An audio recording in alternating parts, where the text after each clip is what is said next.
১৯৭৫ সালের ১৫ আগস্ট বঙ্গবন্ধুকে সপরিবারে হত্যার পর ২৩ আগস্ট গ্রেপ্তার করা হয় তার ঘনিষ্ঠ সহচর, মুক্তিযুদ্ধের শীর্ষ ৪ সংগঠক সৈয়দ নজরুল ইসলাম, তাজউদ্দিন আহমেদ, এম মনসুর আলী ও এইচ.এম. কামারুজ্জামানকে।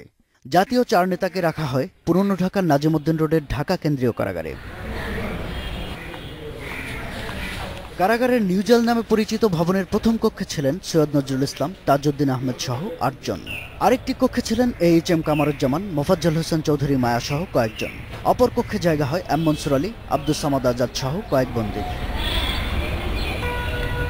৩ নভেম্বর রাত ৩টার দিকে কারাগারে প্রবেশ করে ঘাতক চক্র। বাজতে থাকে পাগলা ঘণ্টি, সঙ্গে হুইসেলের শব্দ। কিছুক্ষণ পর নিউজেলের রাস্তার বাতি নিভে যায়। এর পরপরই বন্দীরা শুনতে পান বুট পরা বেশ কয়েকজনের ধেয়ে আসার শব্দ। একজন সুবেদার জাতীয় ৪ নেতাকে প্রথম কক্ষটিতে এনে বাকিদের অন্য দুটি কক্ষে বন্দী করেন। ঢুইকে আমার দেরি করে নেই, ওই ঢুইকে এমনি তো বর্ষা ৪ জন, এমনি রুম দিয়ে ঢুইকে মুখ বড় হয়ে ব্রাশ ফায়ার করছে। ১-১.৫ মিনিট পর ওদিকে একটা গুঙানি আওয়াজ পাওয়া যেত, পানি পানি এমন একটা আওয়াজ আসতেছে। ঘাতকদের গুলিতে নিথর হয়ে যান সৈয়দ নজরুল ইসলাম, তাজউদ্দিন আহমেদ, এইচ.এম. কামারুজ্জামান। তবে বেশ কিছুক্ষণ মৃত্যুর সঙ্গে লড়েন M Mansur Ali.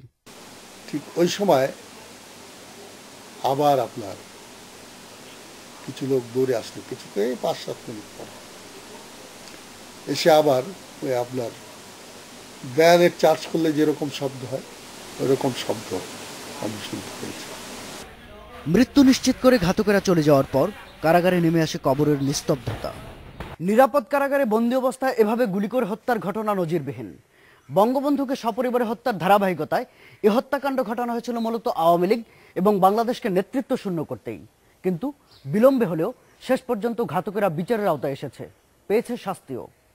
Shahadat Hossain, independent news, Dhaka.